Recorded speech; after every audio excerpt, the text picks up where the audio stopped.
Hindi matatawaran ang naging hakbang ng pamahalaan para mapanatili, mapababa pa ang inflation rate sa bansa.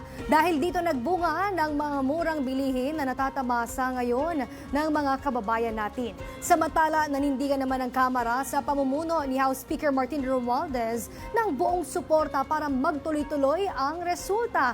Kumuha tayo ng update mula kay Simon Ong.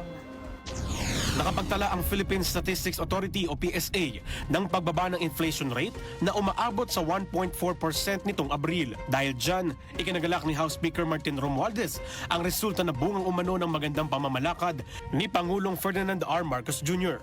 Pagbaba sa presyo ng pagkain, partikular na sa bigas. Ilan lamang yan sa mga naging bunga ng pagbagal ng inflation rate sa bansa na dulot ng mga reformang ipinatupad ng administrasyon ni Pangulong Ferdinand R. Marcos Jr. Ayon kay House Speaker Martin Romualdez. Para kay Speaker Romualdez, isang konkretong patunay o resulta ang pagbaba ng inflation rate na epektibo ang mga hakbang ng pamahalaan para mapaganda ang buhay ng mga ordinaryong Pilipino. Ipinapakita lang din aniya ng numero na mas kontrolado ang presyo ng mga pangunahing bilihin mula pa lang sa bigas, gulay at karne, gayon din sa kuryente at pamasahe.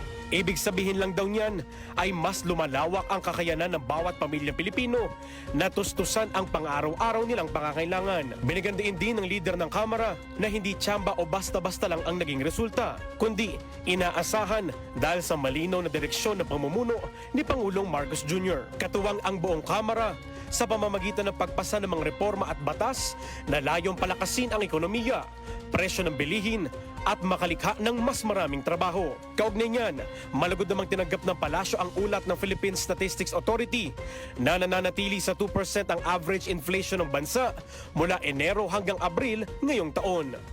Ang pagbaba ng inflation rate ay patunay na patuloy ang pagsisikap ng Pangulong Marcos Jr. at ng administrasyon na palakasin ang ating ekonomiya.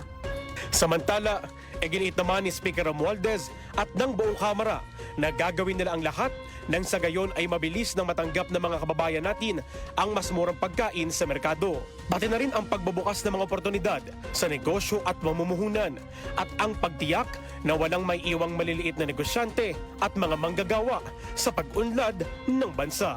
Bukod sa ikanatuwa, iginiit ni Speaker Romualdez na magsisilbing hamon nito hindi lang para sa mababang kapulungan, kundi pati na rin sa buong pamahalaan para tiyakin na mapapanatili nila ang mababang inflation rate nang sa gayon ay mapanatiling abot kaya ang presyo ng pagkain, lalo na ng bigas para sa mga kababayan natin. Para sa totoong balita sa Bagong Pilipinas, Simon Ong, Congress News.